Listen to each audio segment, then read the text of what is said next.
बां एनडिपिफोरा इउपिपिएलनि प्लेटफर्माव थानानै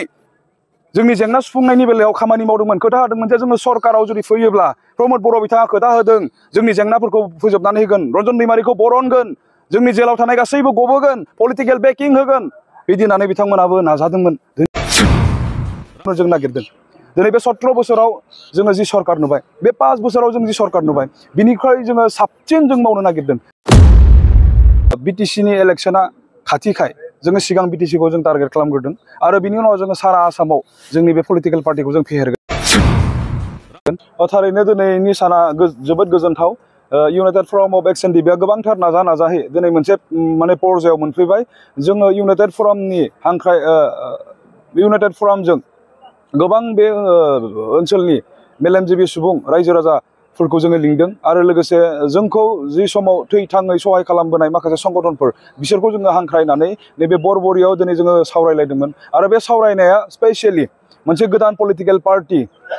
United फराम of एक्स एनडिपिनि नाजानायाव जोनोम होनायनि सायावनो सावरायनाय जादों आरो बेयो बिराद मोजां रोखोमै जोंहा बारलांबाय दिनै जोङो मोनसे स्टेप जोङो दावगानानै थाबाय आरो जोङो दिनै सिद्धांत लाबाय जे जोङो गोदान मोनसे पलिटिकल पार्टीखौ जों जोनोम होगोन आरो बे पलिटिकल पार्टीया मानि थाखाय जोनोम मोनगोन बे पलिटिकल पार्टीनि गेजेरजों जोङो मा खालामनो नागिरदों बेखौ दिनै जोङो बावैसो गुसुं समनि गेजेरावनो रायजो राजानि खाथियाव थांनानै जोङो फोरमायहैगोन जों मानि थाखाय थामथि पलिटिकल पार्टीखौ बिटिसिआव जोनोम होनो गोनां जाखो जोंहा मा दरखार दङ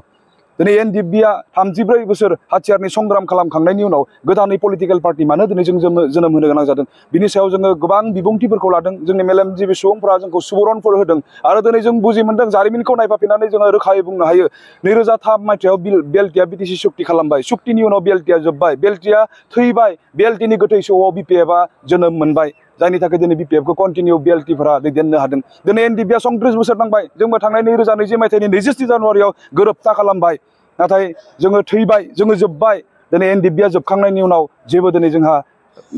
मावनो थाखाय बिदि प्लेटफर्म गैया जायनि थाखाय दिनै जों सानफाफिननांगौ जोंनि लेगेसिखौ जों कन्टिनिउ खालामनो थाखाय जोंनि जारिमिनखौ नायफाफिननांगौनि थाखाय दिनै जोङो गोदान मोनसे पलिटिकल पार्टीनि गोनांथि जानानै फैदों बेखौ जोङो बुजि मोनदोंमोन आरो बिदिनो एनडिपि इउनाइटेड फराम अफ एक्स एनडिपिनि गेजेरावल' जों सावरायलायबाय थादोंमोन जेब्ला जोङो थांखि मोनसे लानानै रायजो राजानि खाथियाव थांबाय मेलेमजिबि सुबुंफोरनि खाथियाव थांबाय जोंखौ सापर्ट खालामग्रा संगठनफोरनि खाथियाव थांबाय जों जेब्ला रायलायबाय गोबांथार जों सुबुरनफोरखौ बै समावबो जों मोनबोबाय आरो दिनैनि तारिखाव अर्थात दिनै बरबरिनि बे जोंनि डिजिगनेटेड केम्प गोदोनि बेयाव जि सावरायमेल बेयाव जोङो फुल्लि सापर्टखौ जों मोनबाय आरो मोनसे फाइनाल स्टेपआव फैबाय जे 100% जोङो गोदान मोनसे पलिटिकल पार्टीखौ खोब गुसुं समनि गेजेरावनो जोङो डिक्लेयार खालामगोन दिनै जों बेबायदि पर्यायाव बे सावरायनायनि गेजेरजों जों सफैनो हाबाय स' बेवहाय आं खावलायगोन साफ्रोम बिटिसिआव थानाय जाति जनगोष्ठी नोंथांमोना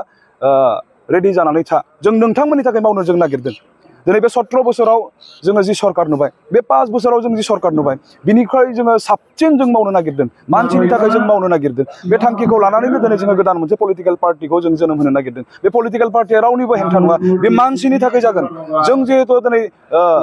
नासयजानाय गादब जानाय सोबख' जानायनि थाखायनो जों जुजिनो गोनां जादोंमोन जाहाथे जोंबो बुहुमनि बिखायाव मान सन्मान जों देदगा दुदगायै थांनानै थानो हायो जोंनियावबो लामा मोजां जायो जोंनियावबो हस्पिटाल जायो जोंनियावबो इउनिभारसिटि जायो गुबुना जेरै हरनि खोमसियाव स्राङाव थानो मोनो जोंबो जाहाथे जों स्राङाव थानो मोनो बेबायदि माखासे थांखिफोरखौ लानानैनो दिनै एनडिपिआ जुजिबोखादोंमोनखा थ' दिनै जों नायदों दिनै जोङो बे 17 बोसोर जि सरकार नैबे 5 बोसोर जि सरकार बिनिख्रुइ जोङो बेटार मोनसे अल्टारनेटिभ मोनसे पलिटिक्सखौ राजखान्थिखौ दिनै जों लाबोनो नागिरदों आरो थोंजोङै जुदि बुङोबा बे राजखान्थिया मानसिनि थाखाय राजखान्थि जागोन दिनै जोङो सोरनिबा सरकारजों खालामनो नागिराखै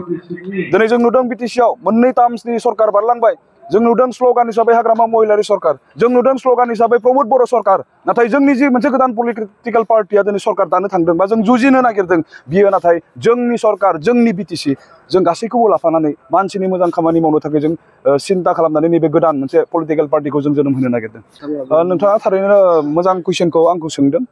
दिनै पलिटिकल पार्टीया बिटिसिनि इलेक्शना खाथिखाय जोङो सिगां बिटिसिखौ जों टारगेट खालामग्रोदों आरो बिनि उनाव जोङो सारा आसामाव जोंनि बे पलिटिकल पार्टीखौ जों फेहेरगोन जेराव जोंनि सुबुंफोर दङ जेराव जोंखौ हास्थायो जेराव जोंखौ मोजां मोनो बेबायदि जायगासिम जों लांनानै जोंनि बे पलिटिकल पार्टीखौ जों फेहेरनो जों सिन्था खालामनानै दङ राजखान्थि हान्जाखौ दैदेननो जोनोम होनो गोनां जानायनि आन्दोआव गोबांथार सैथो बाथ्राफोर दङ दिनै एनडिएफबिहा गावनि निजासा मोनसे प्लेटफर्म गैयैखाय आं दहायबो बुंदों 34 इयार्स नांनायनि उनाव जोङो सुक्ति खालामनानै जोब्बाय थैबाय जों एनडिएफबिखौ कन्टिनिउ खालामनो हाया नाथाय जोंहा जारिमिन दङ थांखिफोर दङ बेखौ नायफाफिननो थाखाय जोंनो पलिटिकेल पार्टिनि गोनां आरो दिनै जों नुदों बारलांनाय माखासे समाव आंनो खुद बिपिएफनि प्लेटफर्माव थानानै जोंनि जेंनाफोरखौ जों सुस्रांनायनि थाखाय रायजोनि खाथियाव थांनानै भट बिदोंमोन गोबां एनडिएफबिफोरा इउपिपिएलनि प्लेटफर्माव थानानै जोंनि जेंना सुफुंनायनि बेलायाव खामानि मावदोंमोन खोथा होदोंमोन जे जोङो सरकाराव जुदि फैयोब्ला प्रमद बर' बिथाङा खोथा होदों जोंनि जेंनाफोरखौ फोजोबनानै होगोन रन्जन दैमारिखौ बरनगोन जोंनि जेलाव थानाय गासैबो गबोगोन पलिटिकेल बेकिं होगोन बिदि होननानै बिथांमोनाबो नाजादोंमोन दिनै नुबाय बिपिएफआ बिटिसिआव पावाराव फैयाखै जों जेखौ नाजादोंमोन नाथाय इउपिपिएलआव जाय एनडिएफबिफोरा जोंनि जेंनाखौ सुस्रांनायनि सार्थआव खामानि मावहैदोंमोन बिथांमोना पावाराव फैबाय दिनै नुबाय बावैसो समनि सिगां जि क'क्राझाराव आसाम एसेम्बलि जालांबाय बेयाव बिराद गोदोर मोनसे एग्जाम्पल बिराद गोदोर मोनसे बिदिन्थि जोंनि गेजेराव होनानै गालांबाय दिनै बर'फ्रा एमएलए दङमोन लाकिलि जोङो आसामनि एसेम्बलिखौ क'क्राझाराव मोनबाय बिपिएफआबो एमएलएफोर दङ जाय एमएलएफोरखौ जोङो थैथां नांनानै देरहाहोबोदों इउपिपिएलआव थानाय एनडिएफबिफोराबो थैथां नांनानै दिनै एमएलएफोरखौ देरहाहोदोंमोन मानि थाखाय जोंनि जेंनाखौ सुस्रांनांगौनि थाखाय नाथाय जों नुबाय बिपिएफनि एमएलएफोराबो दिनै फंसेबो बुङाखै इउपिपिएलनि एमएलएफोराबो दिनै फंसेबो बुङाखै अखिल गगৈ बायदि बेक्तिया एनडिएफबिनि जि गोथां मोनसे समायसा बे समायसाया सुस्राजाथारनांगौनि सार्थआव बिथाङा खोथा बुंनायखौ जों नुदों बेयाव जोंनि मेगना आरो बांसिन गेवदों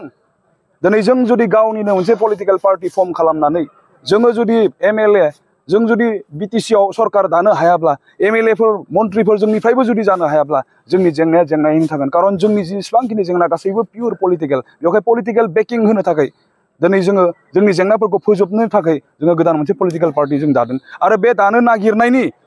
थुलुंगाखांनायखौ जों रायजो राजानिफ्राय मोन्दों जों जेब्ला बर' गामिफोराव हाबो जों जेब्ला गुबुन जायगाफोराव हान्थियो गुबुन सम्प्रदायनि रायजो राजाफोराबो सोङो रन्जन दैमारिया मानो गवाखै सुक्तिनि उनाव बे बेक्तिखौ मानो इसिबां अयनायै जोबथेसालियाव दोनखो मा पिस एग्रिमेन्ट जाखो बेलाय बर' रायजो राजाफोरा जोंखौ सोङो मा अबस्था दिनै रन्जन दैमारिया गगोन ना गवा जेब्ला जों बाथ्राफोरखौ खोन्थायो अब्ला जोंनि बाथ्रा जोबैनि सिगांनो सोरबाया प्रमद बर'खौ रागा जोङो सोरबाया जोंनि माखासे दैदेनगिरिफोरखौ रागा जोङो आरो बुंनो नागिरो बिथांमोना मानो बरननो बे बरनबा बे गबोयोब्लानो दिनै बिथांमोननि गादिया गोमागोन होननानै बिथां रायजो राजाफ्रा जोंखौ बुंदों आरो दिनै जों बेजों थुलुंगाखांदों दिनै सम फैबाय नोंथांमोना रन्जन दैमारि सारखौ जुदि गजानो लुबैदोंबा नोंनि आखायावसो दिनै रायजोनि आखायाव बेयो दिनै जोंखौ बिराद थुलुंगाखांहोदों खारन साफ्रोमबो रायजो राजाफ्रा दिनै रन्जन दैमारि सारखौ बरननायखौ गनायखौ हास्थायदों आरो बिनि मुङावनो जोङो गोबांथार जों खामानिफोरखौ जों मावलांनो हागोन होननानै जों फोथायदों